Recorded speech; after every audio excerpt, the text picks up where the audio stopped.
Shabizi nta kintu gibwago musuzugure sinjya nkubabuka na rimwe pe. Ariko kuri wowe.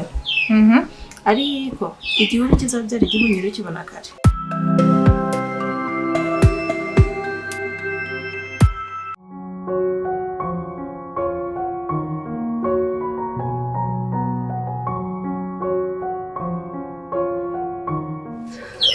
Akazuba wibuka ko mukanya urajya koga ibintu byo kuvuga ngo amazi arakonje wapi. Uhita ari kumugire gucana imbaga utaza gushya. Aha. Sibyo. Ajya umenya ko ndango narakuze none nsigaye dusha nawe wasubwenge. Sawa. Yitse tadi kuri. Sawa nyine. Sawa nyine. Basi nakibaza.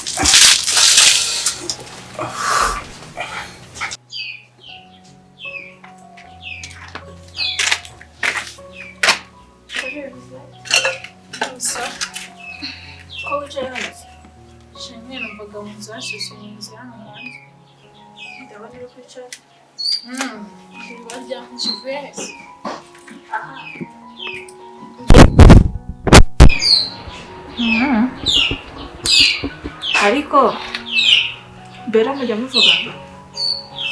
Sharika ntabwo duhuza gutyo nyine. Umuntu wahari aza muvugana ne. Shana abantu badukunda gucinga kiretse sana. Gakamana. Kandi ubwo nawe ngo kundana na sana. Duse ndabikubwiye kandi. Sha, niba ari umuryango ushaka kujyamo ufite ibibazo. Bega umukobwa. Gurangiye rero nawe. Nabyo kukuzira, sibyo? Ariko pe. Shara nagarano washakira. Yose umukobwa ahuriye na sana. Saba bandi. Yina abavandimwe kumwe n'umukobwa ndakaba umuhungu. Umva rero mugari ngo amagaje wase. Ndashaka tujye inama y'ikintu twakora. Timusoro akongera akaruhuka mu buzima bwanjye. Kumva tugakundana nk'uko byahoze. Ubwo urafasha iki? Se ushaka umukobwa wabyanye ndakumfungisha. Hanyuma kuba nanjye niko nyafite kandi bishobora kuba ari byo. Ariko ntabwo nshaka agafungwa, ndashaka kabona iki uburyo uriya mukobwa he atari umuntu mwiza kuri we. Mani uburyo arinjije akamubona muri nk'umuntu wa fake uciritse ku rugero. Aha ndamureba akavuga ati kuko bwimbo burabyaranye na kubera. Gutandukanya rero babyaranye byakugora. Ariko bazobwira. Mureke abanza gufungisha. Wowe nyine uzajya ugiye kumufunguza nk'umuntu mutabara. Ndabizi neza ko uzajya wakoze cyangwa abantu bakorera ku magereza. Uzajya nyine nk'umuntu ugiye kumutabara. Ndabizi nyine nk'umuntu amufungishije ntabwo azakomeza kumukunda. Sibyo? Yego abantu turaziranye ariko nanone byansaba amafaranga. Ariko mweretse uburyo agiye kumufungisha. Ahubwo noneho kabigarura atarafunga. Ushaka kubyiringira ugasanga dosiye bayizamuye wajya kwa mufunguzi ugasanga ubwo bamukatiye. Ndabizi rero. Cyabira ko nta kintu kigoye kirimo. Twe turi gukora ikintu gituma batamufunga. Kandi icyo kintu nicyo kiri gutuma ubona uriya mubebe ko nta bwenge habe na buke. Kandi birakunda. Kugira batandukanye burundu bigakora. Ariko hahandi azajya amureba akicuza impamvu akagira uti akicuza impamvu yabyara yamenyanye no kutugira icyo kumva. Ko twanakundanaga sibyo byibuka. Hahandi azajya asize mbera nze kureba uriya mukobwa hari ngo ni inzobe gusa nari nkurikiye cyane. Simbizi pe. Inzobe rero mu byo ko zarakuriye pe. Ndabona wese uri inzobe. Inzobe, yego se inzobe nyeye. Uri kuvuga umukobwa ari kuvuga umuhungu. Ntago nirangagije ko ibyara mwero na muhima. Ariko kugira ngo njye kutambajije se n'impamvu yatumye njye waboga kandi uzi neza ko ntajya nkumva. Ndetse nawe siko wagiye ahubwo. Simbikubwiye se ko ariho mvuye. Niye mpamvu yatumye njye aho. Ejo bundi yarwanye. Wowe ngambwira wowe ubwawe uko byumva watinyuka kurwana na mama. Wapi? Nase niba umwana w'umukobwa afite ubushobozi bwo kuba yarwana na mama we agakubita mama we ubwo urumva hari urugo ko kurumva ari sawa kuri wowe. Nese ahubwo ibyo ngibyo bihuriye n'urukundo rwanjye na Sam, sinzi ndabikubwiye. None se ukaba wumva ko bakundana nawe ibintu byinshi kuri wowe. Mba mbizi nuko nyine nje ndika amazi nkakwihorera. Yaturabizi ko mwubanga mukuru wanjye ko nityo tujya ku bantu nkunda ujya ushyiraho akadomo. None nubwo ari n'umuntu n'aba. Babuzwa n'iki? Akunda abantu benshi. Oya, nyine ntabwo ari kuvuga ngo nkunda, nyine ndakubwiye ku muntu nkunda ujya ubigenda ahubwo. Urabizi ko mwubaha. Tuzatuma mwubahuka rero. Kubwuko ukanyubahuka kubera. Niba sister we yarwanye na mama we bashwanye, wibishyiramo Sam.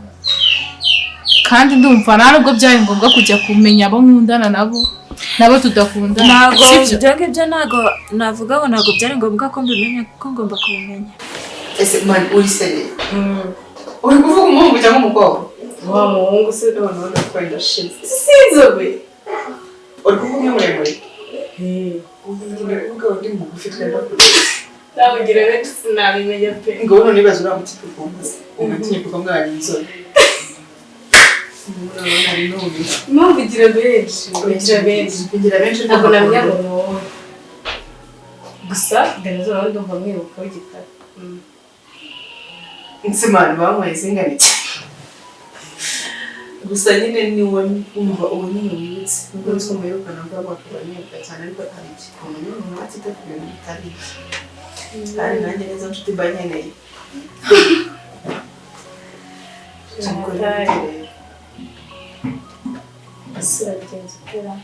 Kugira ngo batandukanye ibyo tuzanye no bahura. Ikigo igitekerezo cyaje nacyo muhari nakubwiye ko nifuza ko afungwa ahubwo amenya ko uwo mugambi uhari kandi ukozwe n'uriya mukobwa wo kumufungisha ariko ntagere muri gereza. Dushaka ukuntu tubikora tubigenza wenda dushaka umuntu washinze neza uriya mukobwa ko ashaka gufungisha gereza wawe. Gusa nyine arashaka kutubuye iri gupapa kuwa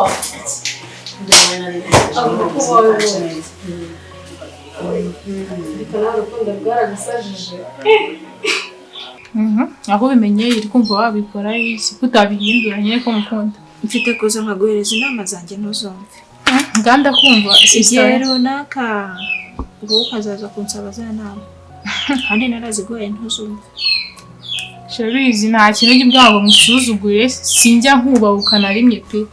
Ariko kuri wowe ariko igihugu kizabyara igihunyiro kibona kare. Nawe kunega iminsi. Nagara kugutega iminsi. Niba umwana w'umukobwa ahifataga kuruta mama we. Sibyo? Musaza we wakaza ari we mugabo uri mu rugo. Subize neza ko ari umugabo uri mu rugo. None se we ahuriye he n'ibyo ngibyo nyine. Akaza agasanga mushiki we yakubise nyina. Agashyigikira wakubise mama we. Nese mama wawe ho yaba ari mu ikosa rimeze gute? Wamukubita? Enda ibyo byabayeho nubwo natamukubita ariko ntago nyine wowe ishyira mu gaciro.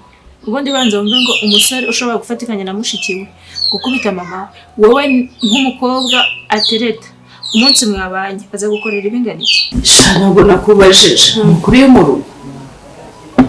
Nakuriye mu rugo mwana n'insazi. Mujye mu rugo buryo rwose nidanje kabisa. Indi warwaye se?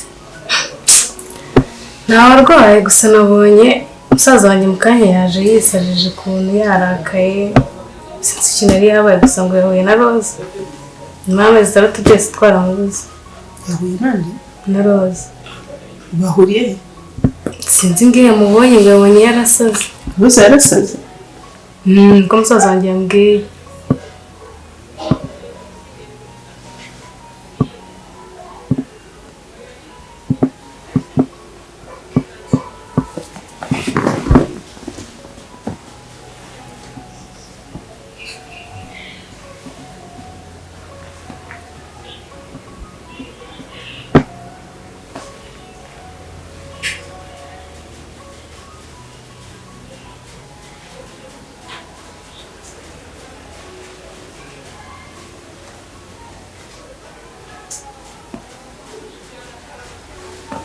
Hey.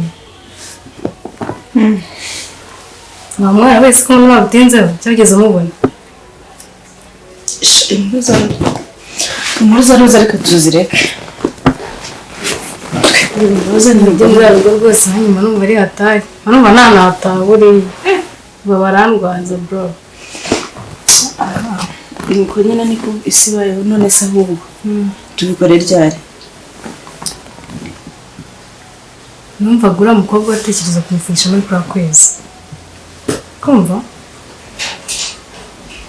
reka habura nk'icyumweru amakuru yose nzaba nayaguhaye namaze kuyaguha habura nk'icyumweru aribwo dutangiye gukora nyine deal neza tuyinjiremo neza nyine fresh reka mwizere tubikore mu kibazo yeah trust me so none hano sari ibaze ko naguhamagaye nicaye muri iyi ntebe inkuru zawe ni umunsi naguhamagaye nicaye muri iyi ntebe inyigumamo mpaka uhageze kandi ubwo none niba nayakira kirasa nanjye ubwo ntihamvaye naho ndi niba na mama uwamubyaye atamukirira impuhwe wowe umwana wavutse ahandi mukobwa mwahuye ukuze urumva wazagukorera ibintu na nyina wamwanyaje atamugiriye impuhwe ibyo ni ibyabo ntabwo binandeba n'umukobwa ntabwo bindeba icy'ingenzi ni uko nkundana na Sam sibyo kandi ikindi kuza kumbwira amafuti ye bya mama we n'ibya mama we nta nubwo nahise kubizi okay wowe icyo ntabwo nzararira kukubwira pe nzajya unyumve cyangwa ntunyumve gusa nyine igihe nikigera cyo kuba wakumva ko ibyo nkubwira ari ukuri cyangwa nawe ubwawe ugakoresha izawe nzira ukareba imico y'umuntu uri kumwe nawe ugasanga itakwiriye umukobwa nkawe ngaho cyane nshakira amakuru ntari bahagije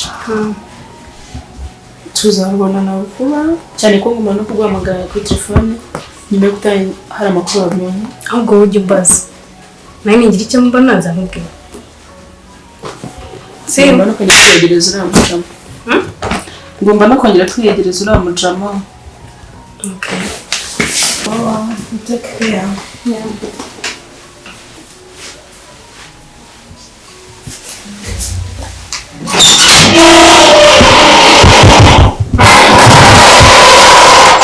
wozifatira umwanzuro